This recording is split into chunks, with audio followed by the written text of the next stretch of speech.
ఒక అడవిలో ఒక కొలను ఉండేది. ఆ కొలనులో ఒక తాబేలు ఉండేది. అక్కడికి కొన్ని కొంగలు చేపలు తినడానికి వచ్చేవి. అలా రాగా అందులో 2 కొంగలు తాబేలు స్నేహితులయ్యాయి. అయితే అంతలో ఎండాకాలం రానే వచ్చింది.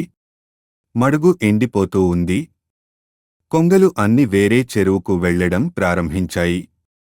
అయితే ఈ 2 కొంగలు తాబేలు గురించి ఆలోచించాయి.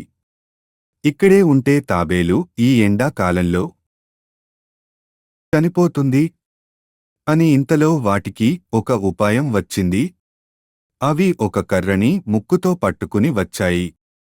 ఆ తాబేలుతో మేము చెరుక వైపు పట్టుకుంటాం. నువ్వు గట్టిగా నోటితో కర్రని మధ్యలో పట్టుకోమని చెప్పాయి. ఆ తాబేలు అలాగే చేసింది. కొంగలు 2 తాబేలు నీ ఒక పెద్ద సరస్సుకు చేర్చాయి. ఆపద సమయంలో స్నేహితులను ఒంటరిగా వాడరాదు.